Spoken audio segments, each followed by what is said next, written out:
Inicio a la clase que tenemos programada para esta mañana.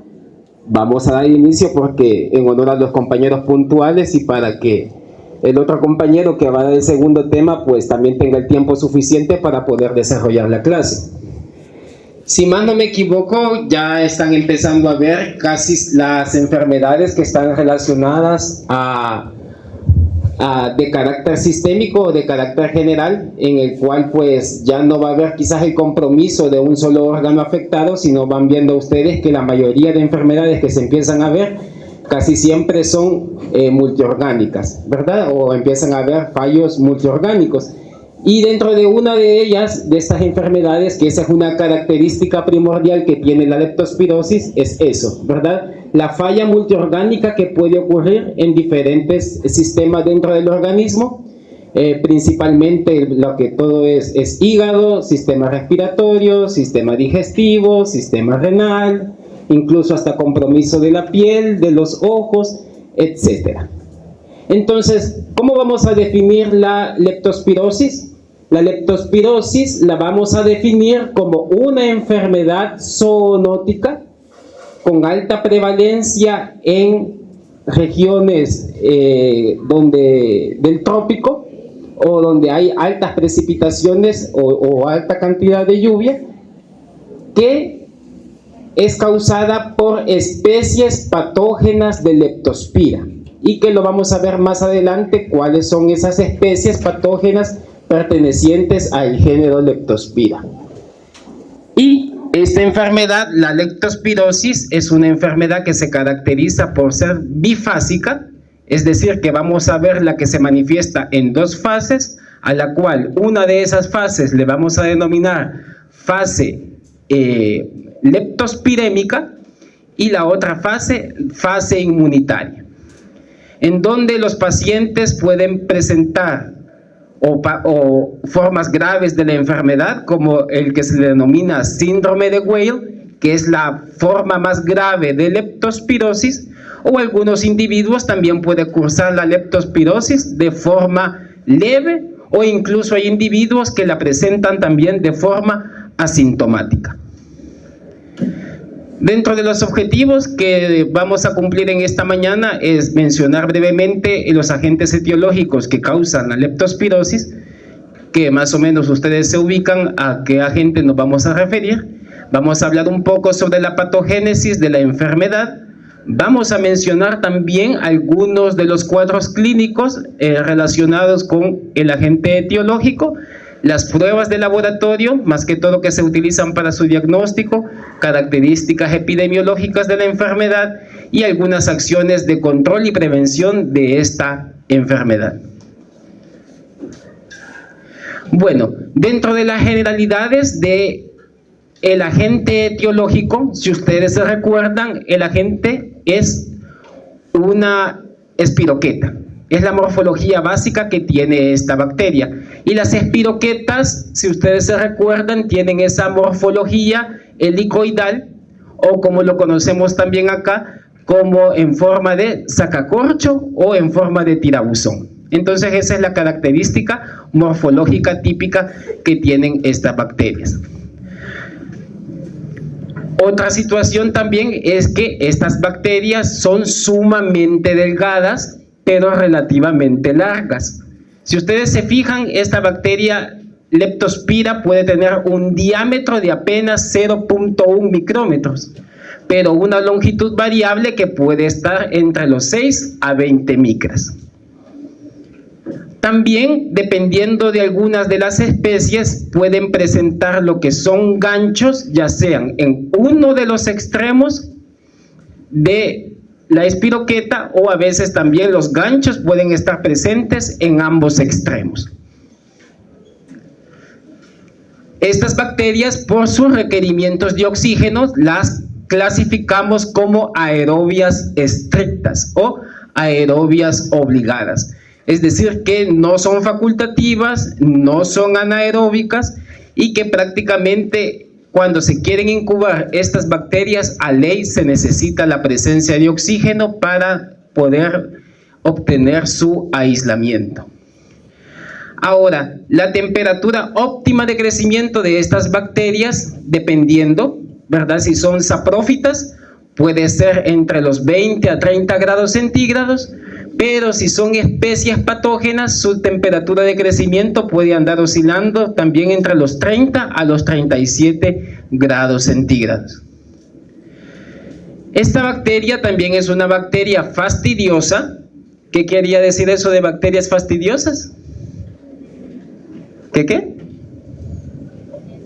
Que son nutricionalmente exigentes, ¿verdad? Sus condiciones de aislamiento no se obtienen a través de los medios de cultivo habituales que se utilizan en el laboratorio clínico, sino se utilizan medios altamente suplementados, ¿verdad? Como el medio de Fletcher, por ejemplo, que es un medio que se utiliza para el aislamiento de leptospiras, o el medio también EMJH. ¿Sí? Estos medios van suplementados con ácidos grasos, con vitaminas del complejo B, van suplementados con Twin 80 y otros requerimientos nutricionales pues, que favorezcan el crecimiento de estas bacterias. Entonces, por eso es que se dice que estos medios de cultivo son altamente especializados para proveerle todos los nutrientes que necesita la bacteria para poderla aislar.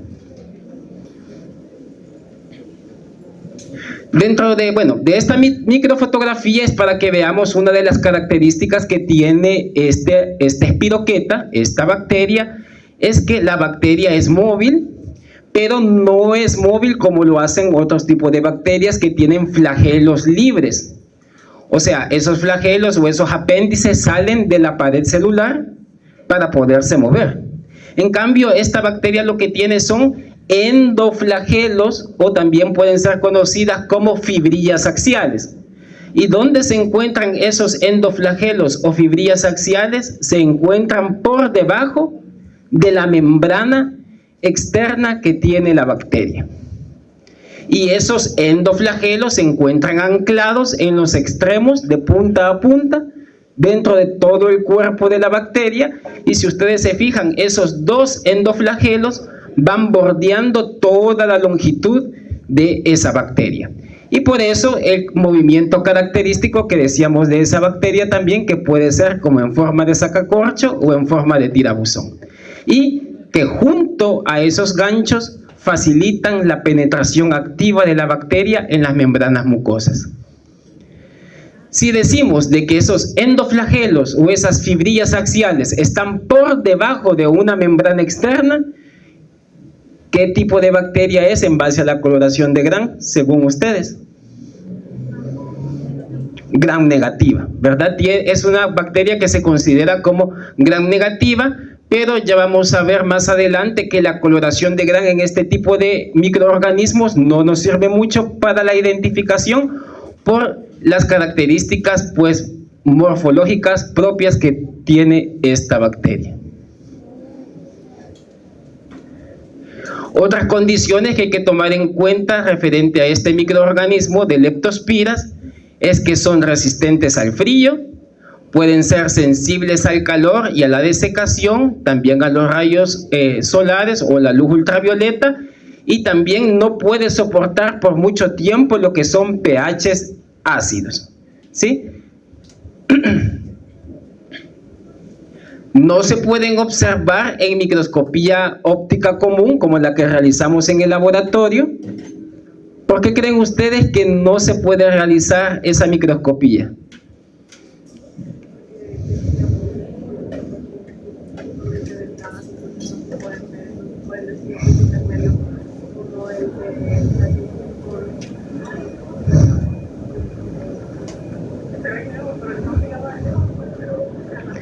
Vaya, dice la compañera que porque la bacteria es una bacteria sumamente delgada, la hace imperceptible a la microscopía óptica, ¿verdad? Y tiene razón, prácticamente esa es la razón por la cual la microscopía común no se utiliza, o la microscopía óptica no se utiliza. Y como es tan delgada, incluso la tinción o la coloración de Gram tampoco nos sirve para poder observarla de una mejor manera, para colorearla como tal y poderla observar. Entonces la microscopía, que más que todo siempre se utiliza para ver este tipo de microorganismos, al igual que treponema, ¿se recuerdan ustedes cómo se llama esa microscopía? de microscopía de campo oscuro, ¿verdad? Esa es para observar este tipo de microorganismos.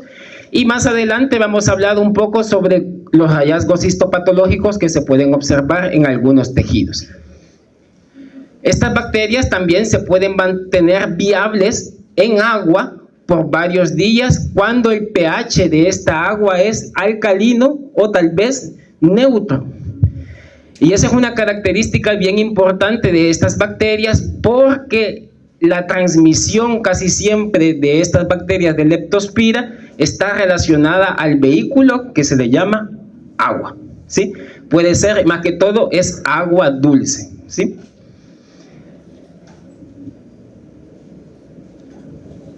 Acá solo es para que veamos la taxonomía bacteriana básica o antigua que se tenía referente a estas leptospiras, que esto prácticamente se ha mantenido, siempre pertenecen al orden de los espiroquetales, a la familia Leptospiraceae y el género Leptospira.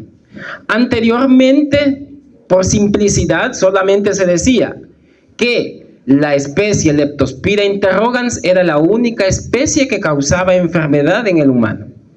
Y decían que la única especie que era saprófita, o sea, que vivía en condiciones ambientales o ubicuas, era Leptospira biflexa. Pero por los análisis filogenéticos que se realizan a través del ribosoma 16S y técnicas de hibridación de ADN, también estudios de virulencia también de estas bacterias y otras características fenotípicas, se ha podido hacer esta clasificación actual de las espiroquetas, o en este caso particular de Leptospira, que a grandes rasgos la vamos a clasificar en tres grupos: grupo 1, grupo 2 y grupo 3. El grupo 1 está constituido por las especies patógenas.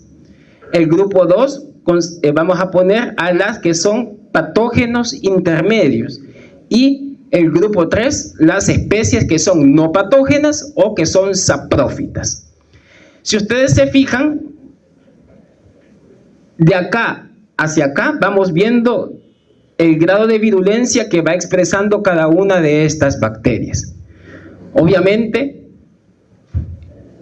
vamos a tener aquí casi que en la cúspide de acá las que son las tres de importancia, que son altamente virulentas y que causan leptospirosis en el ser humano. Una ya la conocen, Leptospira interrogans. Ahora, la que nos interesa también que nos aprendamos de memoria es Leptospira noguchi y Leptospira kirchneri, ¿sí?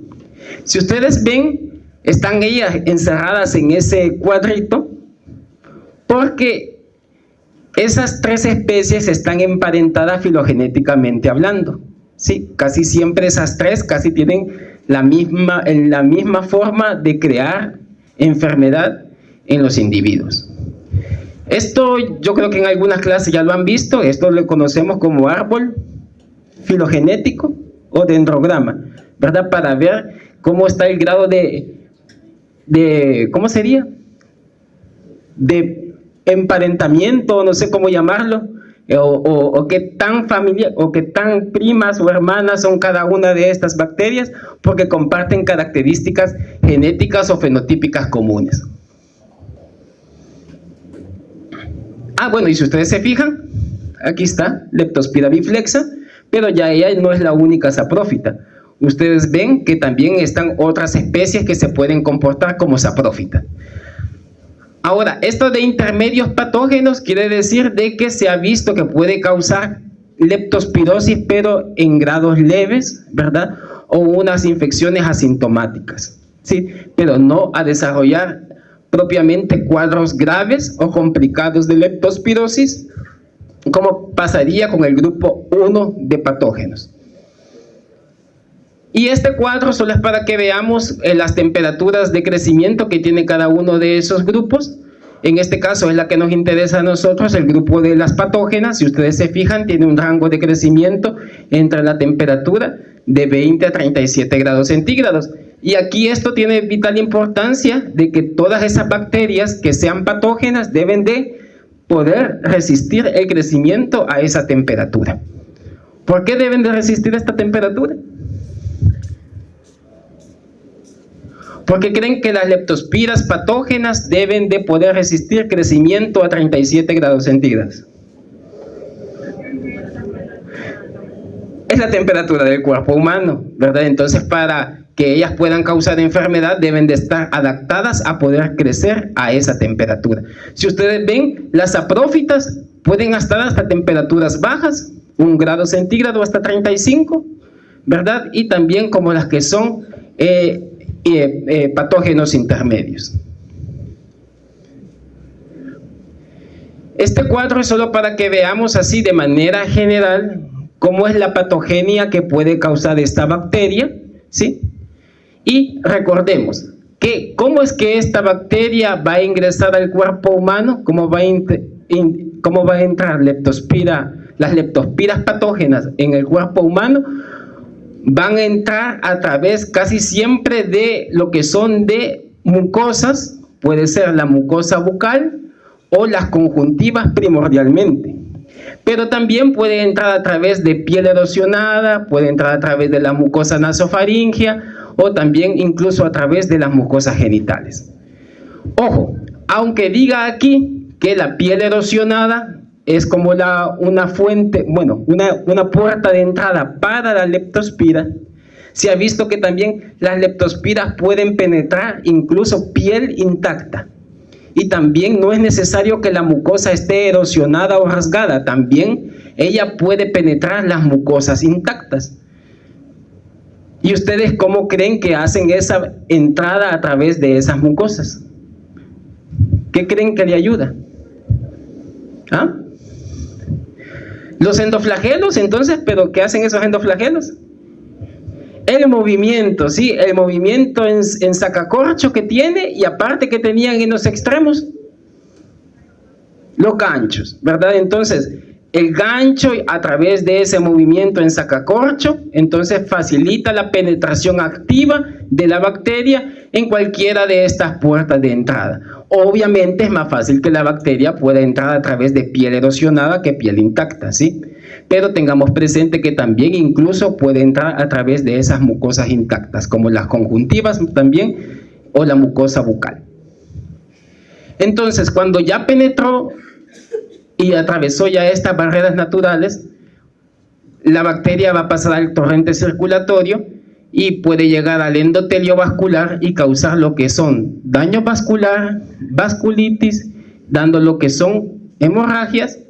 Y también, como les mencionaba, también la bacteria puede llegar al parénquima hepático, en donde va a haber invasión de los sinusoides hepáticos, puede haber necrosis focal, ¿verdad?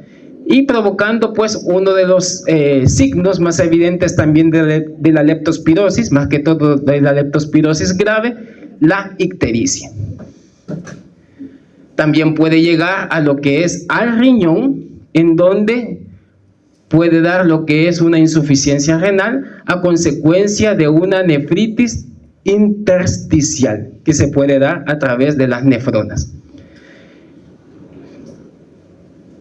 En el ojo puede provocar lo que es una uveitis autoinmunitaria, más que todo esto se va a ver muy posterior, después del estado de convalecencia de los individuos que logran sobrevivir a los cuadros de leptospirosis. También la leptospira puede llegar a lo que es a pulmón, provocando lo que es una neumonitis hemorrágica, puede llegar al sistema nervioso central produciendo meningitis, y puede llegar al tejido muscular, al músculo estriado esquelético, ¿verdad? Produciendo lo que es una miositis. Y en mujeres embarazadas también hay alta probabilidad de que si una mujer embarazada tiene leptospirosis, pues pueda provocarle abortos espontáneos. ¿Sí? Entonces, de manera general, esos son los sitios donde llega la bacteria, cómo llega, también los diversos mecanismos que ella utiliza para poder causar daño en el tejido. Puede hacer uso de enzimas como fosfolipasas, específicamente fosfolipasa C, también algunas glicoproteínas, el mismo lipopolisacárido, porque es una bacteria lo que es gram negativa. Se dice que también tienen hemolicinas, aunque no está aquí escrito, y también posee hialuronidasas. ¿Para qué le sirven las hialuronidasas más que todo a este tipo de microorganismos? ¿Ustedes se recuerdan? ¿Cómo? Degradar el ácido hialurónico, dice el compañero. ¿Y a dónde se encuentran las grandes cantidades de ácido hialurónico? Puede ser la piel, pero antes de la piel. Veámoslo desde el carácter sistémico. Tejido conectivo, ¿verdad? El tejido conectivo. Y acordémonos que el tejido conectivo prácticamente está que en todas partes del organismo, ¿verdad? Y también sí, la piel también tiene cantidades relativamente grandes de ácido hialurónico. El ciclo de transmisión de esta bacteria, como les mencionaba, teníamos un vehículo bastante importante en la transmisión, el cual es el agua. ¿Agua qué habíamos dicho? Agua dulce. No es agua salada, tal vez como en otras enfermedades, como lo han visto como Vibrio, por ejemplo, en donde tiene preferencia esa bacteria por ambientes salinos con altas concentraciones de cloruro de sodio. Aquí es todo lo contrario, esas condiciones matarían a la bacteria. Y decíamos que ¿qué pH debería tener esa agua para que pueda estar por mucho tiempo la bacteria? Debe de ser relativamente alcalino o pH neutro, pero no puede ser ácido. Eso sí, hay que recordar. Entonces, esta agua usualmente son fuentes de agua como lagos, lagunas, ríos, ¿sí?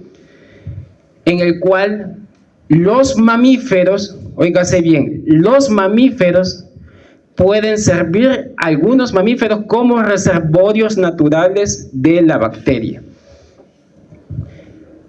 ¿En dónde va a estar ubicada la bacteria?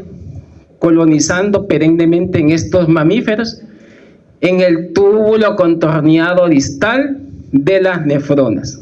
Ahí se va a encontrar colonizando. Y si está colonizando el túbulo contorneado distal de esas nefronas, ¿a dónde creen ustedes que se va a estar excretando la bacteria? En la orina de esos animales. Ahora, ¿por qué aparecen las ratas y los ratones acá?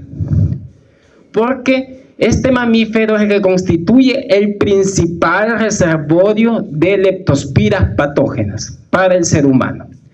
Pero también hay otros mamíferos, como el ganado.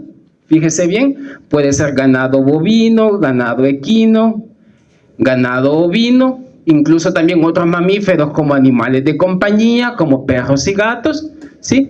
Entonces, ellos a través, si contraen la enfermedad, pueden tener crónicamente a la bacteria en las nefronas, pueden estar excretando en su orina por muchos años la bacteria, y si contaminan esas fuentes de agua y el ser humano se expone a esa fuente de agua, puede adquirir la enfermedad. Y ojo, yo no estoy hablando de que a ley tiene que ingerirla, por ejemplo. Ya les dije, si esa fuente de agua, como un lago, una laguna, un río, está contaminada con esas orinas, entonces, y el individuo, el ser humano, nada, realiza deportes acuáticos o otro tipo de deporte recreativo en agua, él puede exponerse a adquirir la bacteria por las vías que ya mencionamos.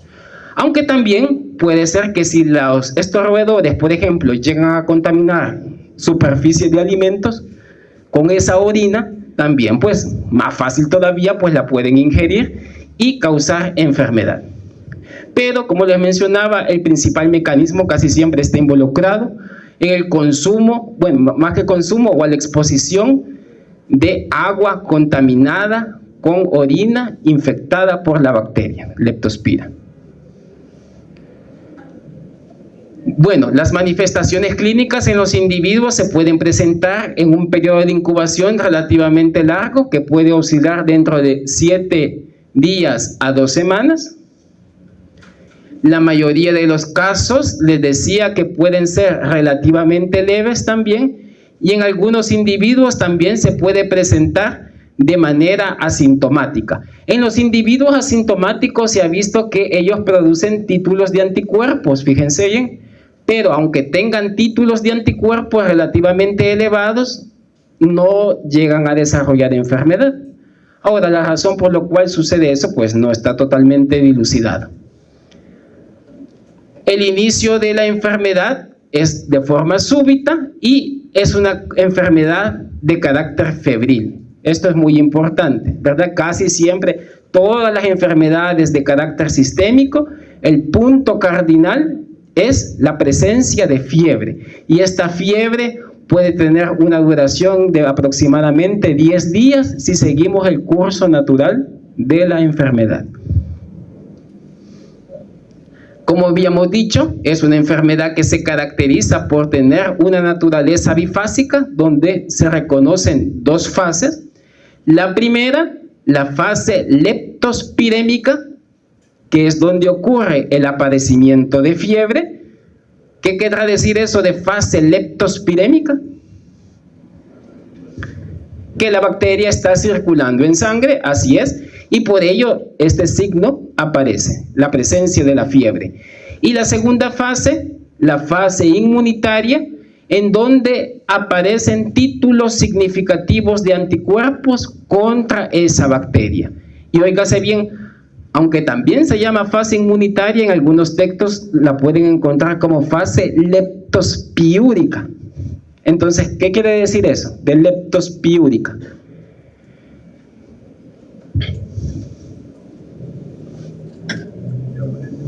Que aparece en la orina.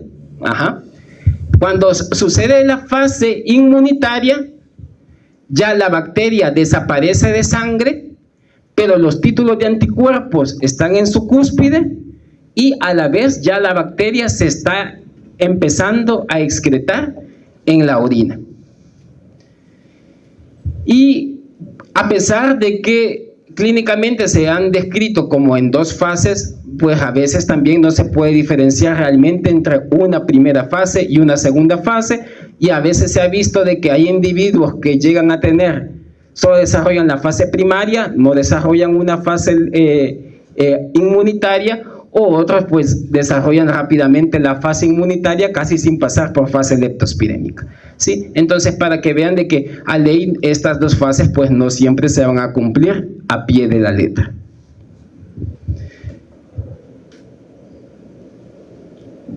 Este curvamiento que tiene la bacteria, si ustedes se fijan, aparenta lo que fuera como un signo de interrogación, y de ahí es que viene el nombre de la Leptospira interrogans, ¿verdad? Porque tiene ese aspecto como signo de interrogación.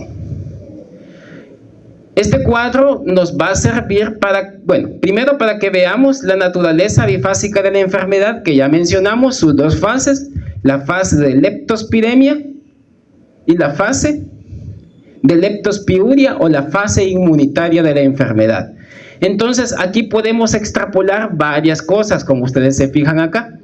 La primera es el signo cardinal de la fiebre, lo vamos a observar en la primera semana, y esta, como vemos, concuerda con lo que mencionábamos, que era en la fase de leptospiremia. Entonces, en la primera semana, en la fase aguda de la enfermedad, es donde va a haber la fiebre y la presencia de la bacteria también en sangre. Entonces, como la bacteria está pasando en sangre, en este periodo la bacteria se puede aislar durante la primera semana a través de un hemocultivo para búsqueda de leptospiras, ¿sí? Ahora, a partir de la segunda semana puede entrar el paciente, empezar su fase de convalescencia, ¿verdad?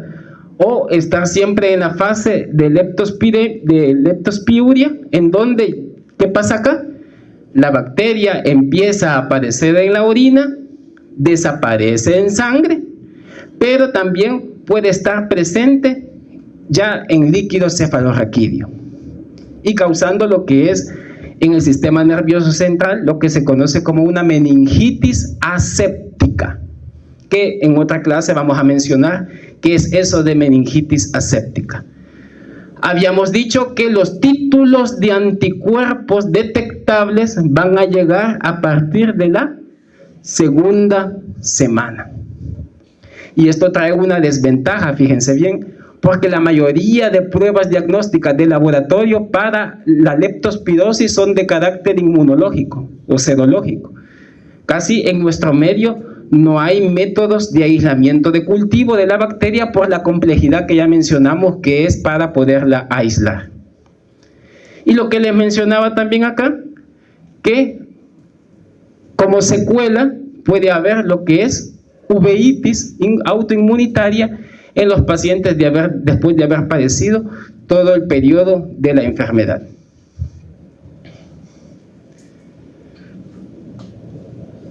Entonces, la leptospirosis, antes la clasificación de verdad era más complicada clínicamente hablando, pero ahora lo han resumido prácticamente solamente en dos formas: leptospirosis leve y leptospirosis grave.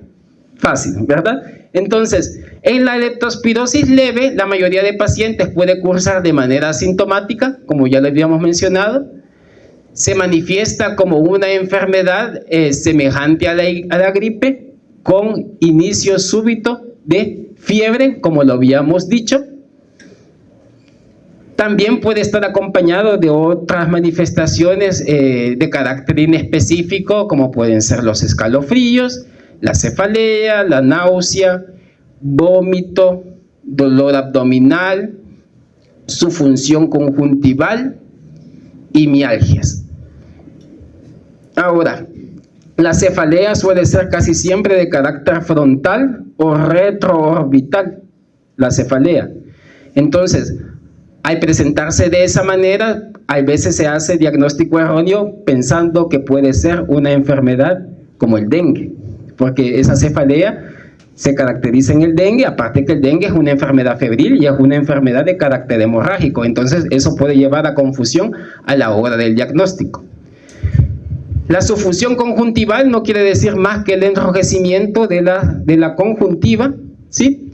Y la mialgia, que sería el dolor muscular.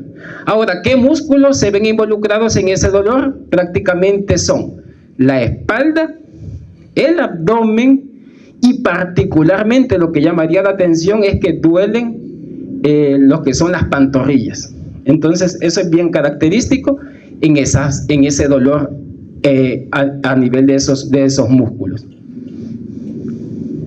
Aquí lo tengo. Es posible que haya meningitis aséptica, como ya lo mencionamos, y si ocurre casi siempre es en población pediátrica, en niños pequeños, y eventualmente a veces se puede presentar alteraciones a nivel de piel. Fíjense, pueden ser de tipo exantemático, macular, papular, maculopapular, hemorrágicas, ¿verdad?, de carácter equimótico o hemorrágico. Entonces pueden haber la aparición de esos tipos de petequias que se pueden observar a nivel de la piel.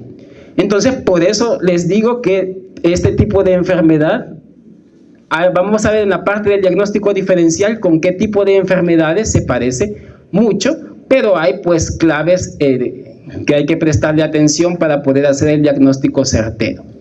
Como habíamos visto, como afecta el hígado, puede haber también hepatomegalia o también en menor grado también esplenomegalia, es decir, el agrandamiento del hígado y del vaso.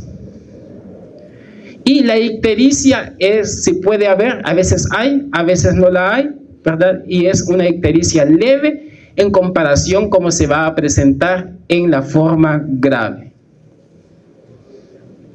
Ya ven aquí, que esta ya es una leptospirosis grave.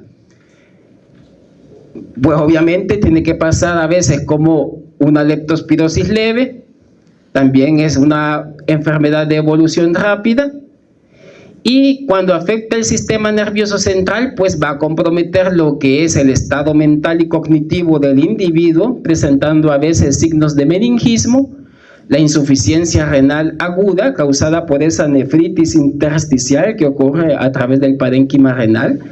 Puede haber insuficiencia respiratoria a causa de las hemorragias que puede estar sufriendo el individuo en los alvéolos pulmonares. Puede causar hipotensión es decir, un descenso de la presión arterial por debajo de 120. ¿120 qué? Sobre 80, ¿verdad? Sobre la sistólica. Y puede también, incluso en los casos más graves, también presentar disfunciones cardioeléctricas en el corazón, provocando lo que son arritmias cardíacas. Que eso puede ser evidenciado, mencionado en la literatura, obviamente, en un electrocardiograma. Ahora, a la leptospirosis, algunos textos le dan el nombre todavía antiguo de síndrome de Weil. Cuando escuchemos síndrome de Weil, es leptospirosis grave, ¿sí? Ahora, lo que pasa es que el síndrome de Weil tiene que cumplir con una triada específica de manifestaciones clínicas. Y una de ellas es la presencia de hemorragias, la aparición de ictericia y la siguiente es la nefritis aguda. Entonces, esas tres características o esa triada es lo típico que se debería de observar en un individuo con síndrome de Weil. Estos individuos van a presentar también lo que es un choque séptico con fallas de múltiples órganos, como ya vimos, y las complicaciones hemorrágicas, que es prácticamente lo que ya compromete la vida del paciente. ¿Y dónde pueden haber esas hemorragias? Primero, puede haber a través del pulmón. Entonces, en el pulmón, lo que se va a ver en radiografía son opacidades moteadas, ¿verdad? Más que todo en el lóbulo inferior. El paciente puede presentar hemoptisis. ¿Qué sería la hemoptisis? Hemoptisis. ¿Ah? Si estamos hablando de hemorragias ahorita, ¿qué se imaginan? Hemoptisis.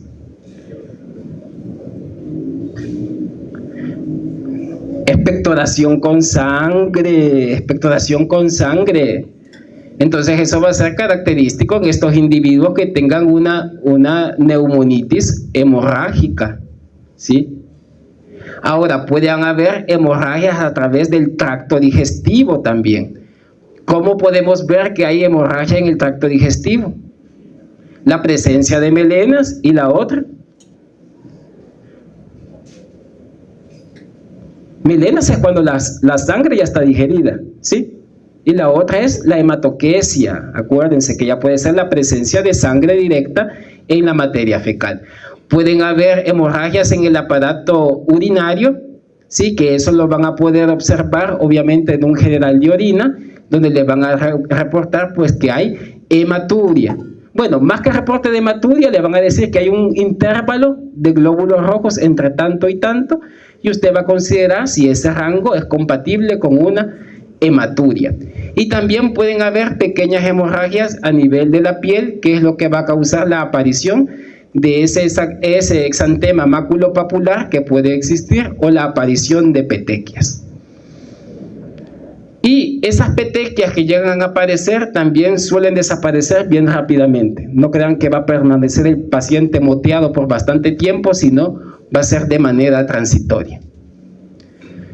Otra característica de la leptospirosis grave es que la ictericia, si ustedes se fijan, no va a ser como patognomónica en todos los individuos, sino es muy baja la aparición de este signo y solo va a estar presente en un 5 a 10% de los casos. Puede presentar el individuo alteraciones electrolíticas, porque ¿qué órgano se está viendo afectado para que haya depresión de electrolitos?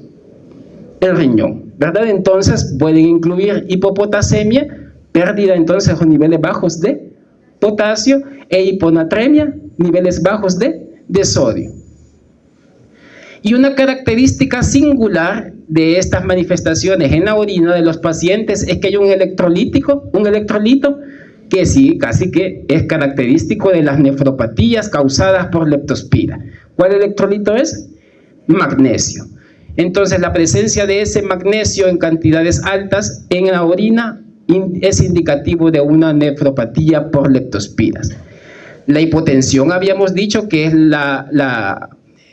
niveles bajos de la presión arterial, por debajo de 120/80, en la cual está íntimamente relacionada a la necrosis tubular aguda, ¿verdad? Ya sea oligúrica o no oligúrica. También puede suceder en los pacientes de rhabdomiólisis. ¿Qué era eso de rhabdomiólisis? ¿Ah? Como destrucción, ¿verdad? O lisis del tejido muscular. Entonces, para evidenciar si el paciente tiene rhabdomiólisis, acuérdense, porque las mialgias son sumamente intensas en estos individuos. ¿A dónde habíamos dicho que era más característica esas mialgias? En las pantorrillas, ¿verdad? Entonces, una enzima, la CK, la creatinsinasa, debe de estar altamente elevada para poder concluir de que tal vez el paciente está en rhabdomiólisis.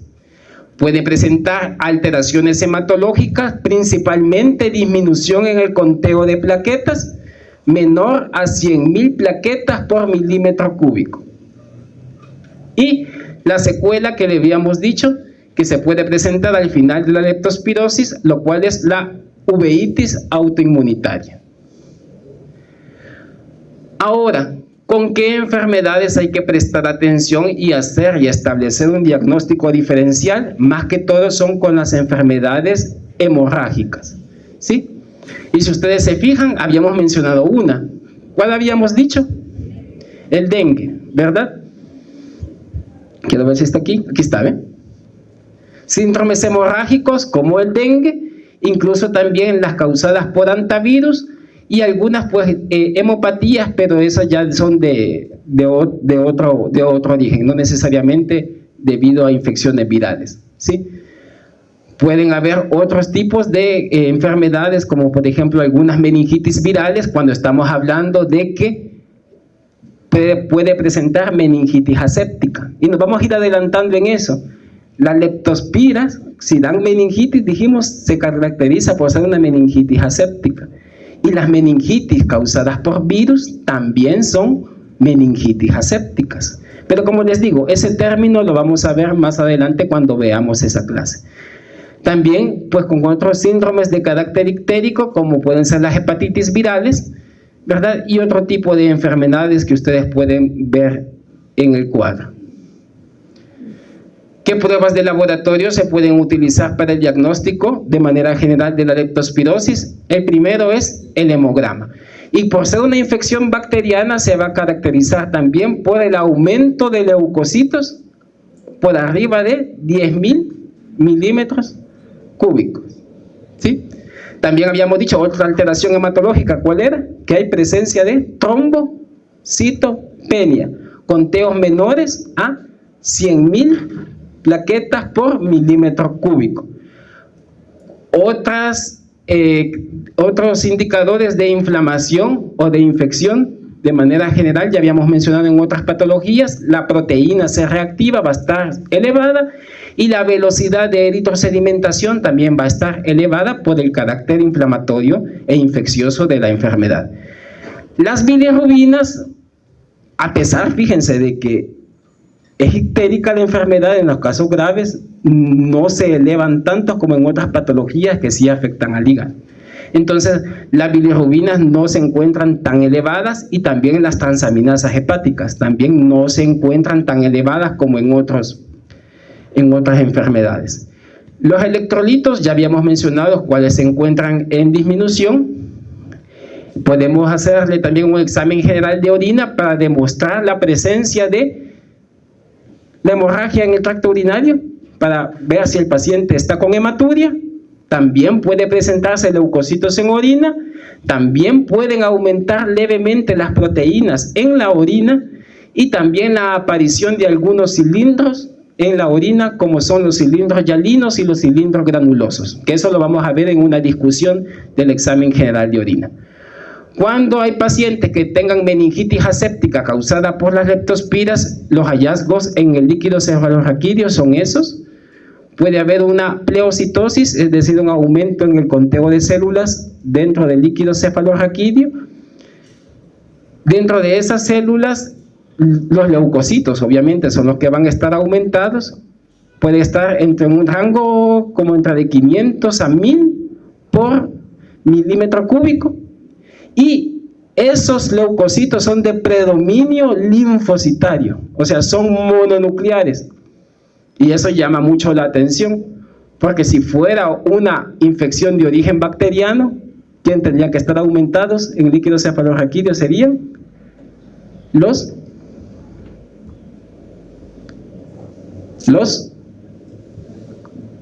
¿cuál es la célula de los blanca de que está aumentada en las infecciones bacterianas? ¿Ah? Los polimorfonucleares, los neutrófilos, ¿verdad? Los neutrófilos. Y otras características es que las proteínas pueden verse levemente aumentadas y la glucosa también en el líquido cefalorraquídeo es normal. Ahora, las pruebas de laboratorio, como les había mencionado, la mayoría son de carácter serológico, y en nuestro medio se pueden utilizar casi siempre dos pruebas serológicas: la MAT, que es una prueba de aglutinación microscópica, y una prueba de ELISA, que es un enzima inmunensayo. Ahora, el gol estándar que se utiliza para el diagnóstico de leptospirosis es la MAT, pero para poder tener un diagnóstico certero a través de la evidencia de esos títulos de anticuerpos que se deben detectar en estos individuos a través de la MAT, hay que hacer muestras pareadas. ¿Qué quiere decir esto? Se deben de titular 2 veces los anticuerpos con 2 muestras diferentes en un intervalo de 10 días. Es decir, tenemos que ver si el paciente ha presentado una seroconversión de 4 veces el título inicial que presentó el individuo en el primer día que se le tomó la muestra, esperar 10 días, volverle a tomar esa MAT para hacer esa MAT y esperar que haya aumentado el título serológico 4 veces para evidenciar esa seroconversión. Ahora también puede hacerse un aislamiento de las leptospiras en sangre, en orina o en líquido cefalorraquídeo, pero como les mencionaba, el cultivo en nuestro medio para estas leptospiras es inviable. Usted va a llegar a un hospital y hágame un cultivo para leptospiras. No se lo van a hacer porque no pueden hacerlo, porque no tienen los insumos, ¿sí? Pero puede usted mandar a laboratorios de confirmación, preguntar si hay una ELISA para, ¿cómo se llama?, para leptospiras, o preguntar si también están haciendo la MAT. Ahora, lo ideal también sería si están haciendo PCR, y esto sería lo mejor, porque la PCR sí puede detectar el genoma de la bacteria durante los primeros días de la enfermedad.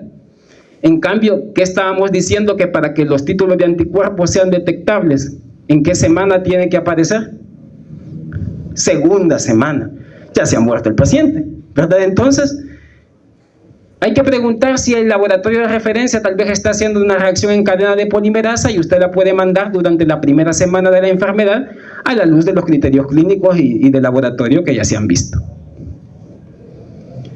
Esto lo vamos a obviar porque es una forma en cómo se hace esa MAT, que no es nuestro objetivo, pero en nuestro medio, las MAT que se consideran con títulos mayores a 1 en 160 se le consideran como positivas, ¿sí? Les va a quedar ese cuadro a ustedes para que vean las ventajas y desventajas que tienen cada una de las pruebas de laboratorio. Hemos mencionado las más importantes acá, como son la MAT y la ELISA, y la PCR también. Y también aquí solo para que vean que, fíjense, leptospira se puede clasificar también en serogrupos y en serobares. Epidemiológicamente hablando, sirve saber qué serobar está implicado en el cuadro de leptospirosis, porque el serobar tal vez lo podemos asociar específicamente a algún reservorio animal que haya estado en contacto con el paciente. Y esto es solo para poner unos ejemplos. Si fuera un serobar Pomona o Bratislava, podría ser que el paciente se pudo haber contaminado probablemente con orina de cerdo. Si era canícola o icterhemorragia, podría haber sido por perros, ¿verdad?, o por algún roedor. o puede ser de este serovar arjo, por ejemplo, puede ser como del ganado bovino, por ejemplo, que son los grandes rumiantes, ¿verdad? Y el serovar ictio de hemorragia también asociada más que todo a ratones. Entonces, para eso sirve saber eso, a qué serovar pertenece. Y en nuestro medio, por lo menos el Laboratorio Nacional de Referencia contaba con 24 serovares para poder emitir algún reporte. En los exámenes directos, como decíamos, la bacteria es sumamente difícil de ver en el microscopio. La única forma en que la podemos ver, aparte de la microscopía óptica, de campo oscuro, es a través de coloraciones especiales a base de plata. ¿Sí? Y las bacterias, las espiroquetas, se ven acá de color negro. Y aquí este es un corte histológico de lo que es una nefrona. Entonces ahí están presentes lo que son esas leptospiras. Dentro de los aspectos epidemiológicos que hay que recalcar es que ya habíamos mencionado que es una zoonosis, también de que la distribución es mundial, pero frecuentemente afecta lo que son las zonas tropicales y subtropicales, principalmente en temporadas lluviosas cuando es en el trópico, y si no es en zonas tropicales, principalmente es en otoño y en invierno. La mayoría de los casos casi siempre ocurre en varones, aproximadamente entre una edad de 35 a 40 años más o menos. Y como les había dicho, pues su incidencia máxima es durante el periodo de lluvias en las regiones tropicales. Y habíamos mencionado también de que el principal mamífero que se encuentra como reservorio en grandes áreas urbanas son los roedores, ¿verdad? Ratas o ratones. Algunos serotipos pueden poseer una relación general con algunos animales particulares, como ya los mencionamos en algunos ejemplos, con algunos serovares. Ya habíamos dicho que el agua juega un papel importante como vehículo para su transmisión y las características que debe de cumplir el agua también para que pueda servir como vehículo. Y ciertos grupos laborales tienen un alto riesgo particular de contraer la infección. ¿Quiénes son? Médicos veterinarios, personas que trabajan en alcantarillas, personas también que practican mucho, aunque eso no es profesión, pero deportes acuáticos, ¿verdad? También agricultores y ganaderos, ¿verdad? Y esos 4 grupos son los principales que pueden contraer lo que son leptospirosis por la exposición ¿a qué? Prácticamente al agua, que puede estar con orina contaminada. En nuestra región, el país que presenta la mayor tasa o índice de leptospirosis es Nicaragua. Y en el continente americano, si ustedes se fijan, es Brasil. El Salvador, relativamente, los casos son sumamente escasos, ¿verdad? Gracias a Dios. Y para la prevención y control de esta enfermedad, pues hay varias medidas que se deben de tomar, como instruir a la población respecto a los modos de transmisión, como ya los hemos visto, proteger a los trabajadores que tengan algún riesgo ocupacional. También aquí vamos a incluir a las personas que trabajan en mataderos o rastros, también porque como están en contacto con sangre, orina, vísceras de animales que pueden estar tal vez infectados. Control de roedores, ¿verdad? Utilizando rodenticidas, ¿verdad? Para poder eliminar esas ratas o roedores que puedan llegar a las viviendas o a instalaciones de recreo. En el caso pues del ganado, cuando esté infectado y se detecte que alguna parte del ganado está infectado o animales domésticos, hay que segregar o apartar ese animalito y darle tratamiento farmacológico con el veterinario. Y algunos países pues cuentan programas de vacunación para algunos animales, ya sea de granja o animales de compañía, porque ya vimos que también los animales de compañía pueden servir como reservorio. ¿Cuáles animales de compañía tenemos? Principalmente perros y gatos, pero solamente uno puede servir más. A ver si se fijaron en el esquema. El perro es el principal, más que el gato.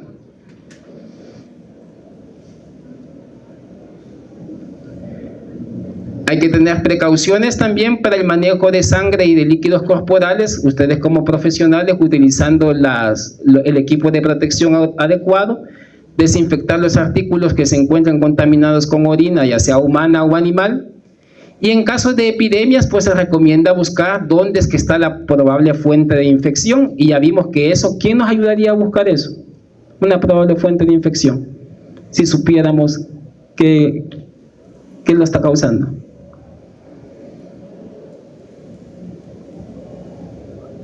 Si es un animal, si es un chucho, si es una vaca, si es el serobar, ¿verdad? Por eso la importancia del serobar. Repercusiones en caso de desastre puede surgir después de inundaciones y de huracanes. Esto es bien importante porque casi siempre cuando ocurre una catástrofe natural como huracán, inundación, que se desborda una presa o que está lloviendo demasiado, no necesariamente tal vez un huracán, entonces ¿qué es lo que pasa? Las aguas se elevan, anegan lo que son cultivos, plantaciones, ganado, toda esa tierra orinada con vacas infectadas, ganado infectado, gatos, chuchos, todo eso, una mezcolanza, el agua lo arrastra, las personas casi que nadando en sus casas, entonces todas las condiciones se pueden cumplir para que pueda adquirir leptospirosis. Entonces por eso casi siempre los brotes casi siempre se notan en estos periodos de inundación en las regiones tropicales. Bueno, hasta aquí llega mi participación y vamos con la segunda clase.